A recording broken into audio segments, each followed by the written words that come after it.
You got your recipe for success. Take a beloved franchise with a rabid fan base, hire a director who cares nothing about said franchise, then bring on the writer of Gladiator and The Time Machine, then recycle ideas from that franchise, ignore established elements, and introduce new ones. And add a car chase. You get the 10th Star Trek movie. I've been wanting to do this one for a while. This is Star Trek Nemesis.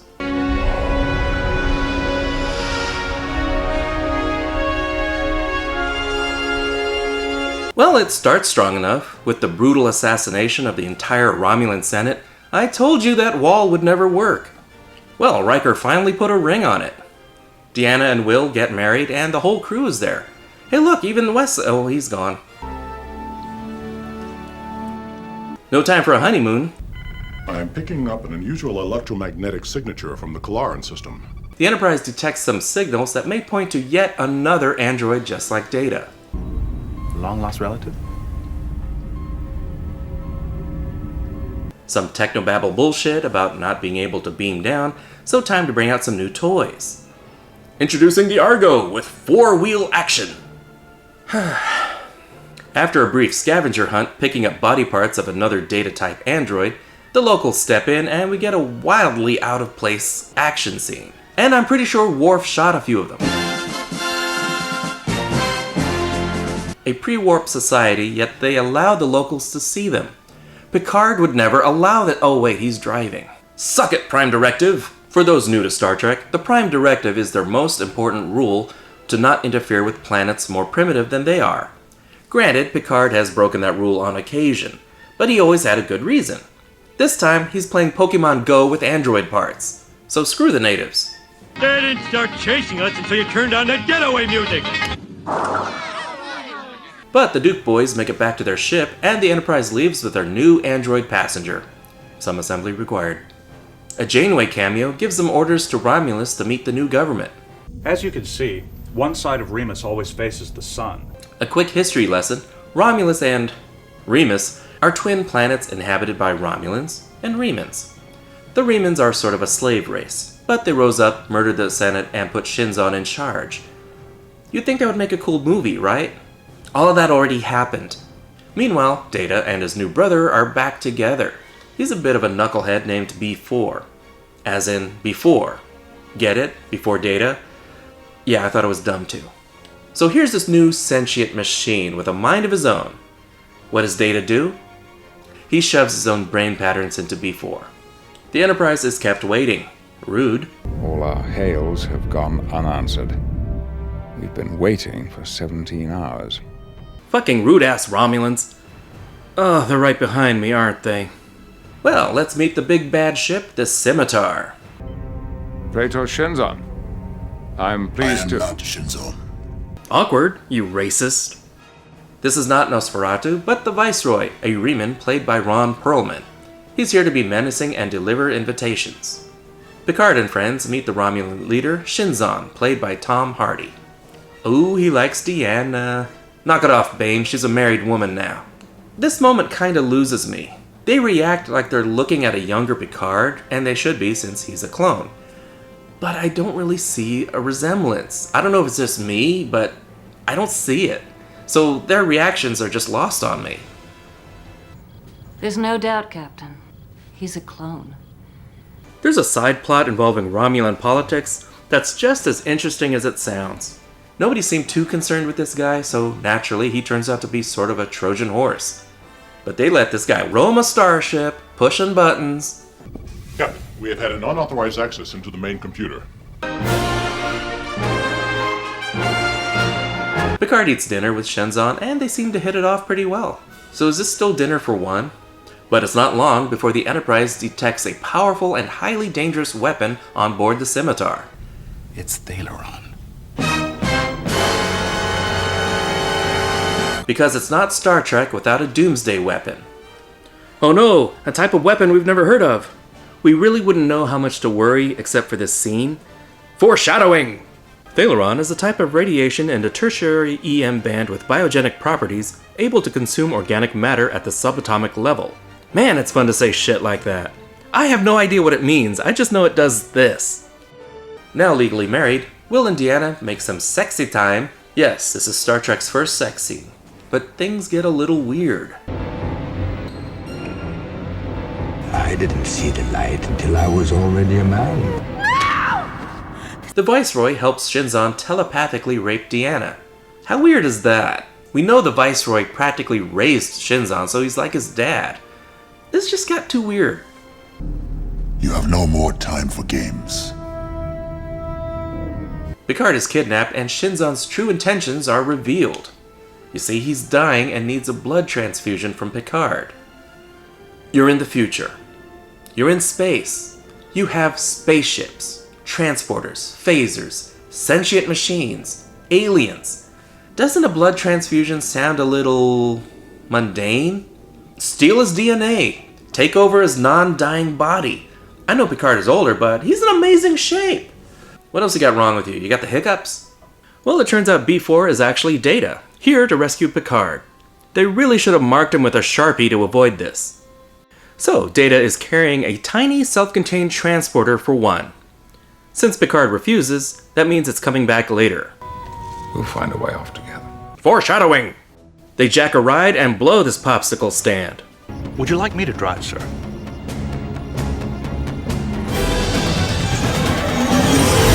Must go faster. Must go faster. Go, go, go, go, go, go, go, go! Elvis has left the building! Once safe, the Enterprise splits. They have to warn the Federation about Shinzon's superweapon, that same nasty weapon that iced the entire Romulan Senate. I don't have a joke here, I just think this ship is gorgeous. But the Enterprise is ambushed far from reinforcements by the Scimitar. And you learn to see in the dark, Captain. You merely adopted the dark. I was born in it. This ship is bristling with weapons and can fire when cloaked. Where have I seen that before?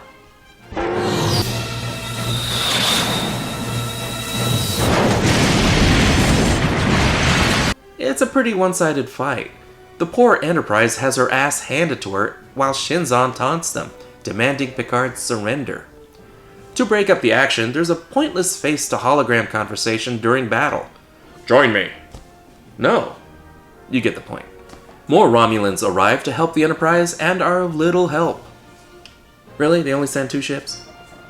Deanna gets her revenge by somehow telepathically locking onto the Viceroy and allowing the Enterprise to get a good shot in. Remember me. Not sure how that works, but I'm glad they gave Deanna something to do. But it's still not enough. Remans beam onto the Enterprise to bring back Picard, led by old Mind Rape himself. But Riker has a score to settle and goes after him while Worf falls on his keys. Oh my balls! And we're reminded why the Enterprise needs seat belts. Oh no, we lost Ensign something or other. What's he doing? He just wants to look into your hole. Deanna, stand by. Awesome. You remember the last time Deanna got behind the wheel? Engage. Deanna floors it and does it again. Does this count as another sex scene? Oh yeah. Full reverse.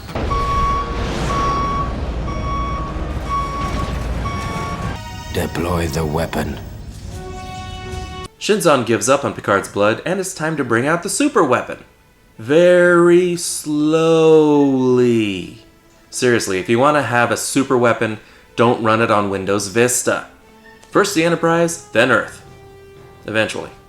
Rather than send over a team of commandos, Picard beams himself over and breaks the transporter. Don't shuttles have their own transporters? I'm not nitpicking, they established this already. Not content to give Picard the limelight, Data makes his way over in a fairly badass way.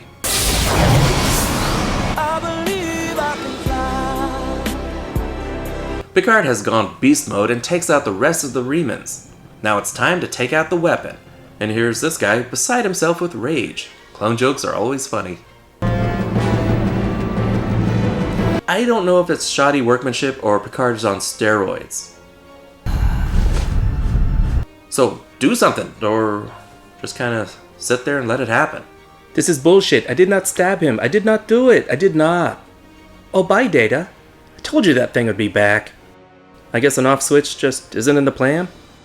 He's fine. Last minute he's fine. Well, okay then. I was really hoping to see him flying back, but no, he did. To family. Later, B4 starts dropping hints that Data is still rattling around in there somewhere. Picard is happy, and somewhere the Enterprise's insurance premiums just went up. That was Star Trek Nemesis. Even-numbered Trek movie? Did it break the curse? Yeah, and no. It was meant to be the final film for the Next Gen cast, at least in this form. It was nice seeing the Next Gen cast together one last time, but they deserved better than this movie. The plot was uninspired, and what should have been an epic story is reduced to a bottle show. The Romulan government upheaval would be huge, but let's worry about one guy trying to take Picard's blood. For having a singular goal, Shinzon gets awfully distracted by the Tetes. Each of the crew gets their time to shine in their respective roles on the ship, but the B4 plotline seemed to pull focus from what should have been Picard's story. Having both Picard and Data meet younger versions of themselves seemed redundant. The story should have been about Picard and Shinzon, supposedly two sides of the same coin. The idea of the same person turning out differently depending on environment is a fascinating study. Nature versus nurture. Even in the middle of their battle, Picard tries to get Shinzon to be a good guy, to fight his nature. Shinzon was originally written to be an exact clone of Picard instead of a younger version. That would have meant Patrick Stewart would have been in a dual role. Now how awesome would that have been? As it is, Picard and Shinzon kind of feel like two completely different people, with zero connection except for the hairline and the British accents. I never got a sense of either one facing a threat to their own nature. Picard is and always will be the good guy, and Shinzon is irredeemably bad. The Viceroy is kind of a pointless character. He provides the mind rape, and he's sort of a father figure to Shinzon, but not really. I never understood why the Remans would put him in charge. Even that final confrontation with Riker was trying to be alien, but it was so badly paced with so little tension, I never really thought Riker was in any danger. Then he goes down like a bitch, falling down the sci-fi staple, the bottomless pit. Brent Spiner was worried he was gonna age out of an ageless android, so he lobbied to kill off Data, while introducing B4 as a potential replacement. The fact that B4 is indistinguishable from Data kinda nullifies that aging issue, doesn't it? And since he's literally a Data backup, Data's sacrifice is rendered pointless. And let's not forget, if Data does emerge, he's going to be replacing/destroying B4's personality. If duality and one's own nature is a theme here, B4 should have been Lore. Remember Lore, Data's evil twin? I know he was evil, but how complex would that have been if he was seeking redemption while everyone questioned his motives? His working with Shinzon would have made sense. Remember, Loki gouged out a guy's eyeball, and then he eventually became a hero. Jerry Goldsmith's final Star Trek score was atmospheric and exciting, one of the best things about this movie. The effects were also pretty good. The crash was phenomenal. No CG, done with models actually crashing into each other. The Enterprise bridge never looked better. Paramount wanted to shake things up, do things a little different, bring in some new blood on the production team, and it really does have some new stuff going on. Online, I stumbled onto the screenplay about a month before the movie opened, and I was so excited I downloaded it and read it. When I was done, I was praying this wasn't the real movie. The dialogue was cheesy, the plot a nonsensical retread. Thankfully, a lot of the dumb lines were cut out, but the majority of the film was on that page. Upon rewatching this, my distaste for this movie lightened up a bit. The car chase was indeed different, but it also felt shoehorned in. We got an action scene against an enemy we knew nothing about, and who may have just been defending their home from invaders. And I still believe Worf killed a couple of them. But the action scenes never really gave me a sense of danger to any of our heroes. Picard even becomes Rambo at one point. Sure, Data blew up, but when it happened, he didn't seem too worried about it. It's supposed to be an emotional scene, make it emotional. Star Trek Nemesis gets a 2.5 out of 5. Disappointing end to an epic sub-franchise. The cinematography and effects look great, but you also spend most of the movie indoors. It dared to try new things, but it also pushed aside what made Star Trek great. On his own, it's kind of a loud, dumb, fun action movie. But as a Star Trek movie, a poor send-off to my favorite spin-off crew. If you like this video, give a thumbs up and subscribe. It's only logical.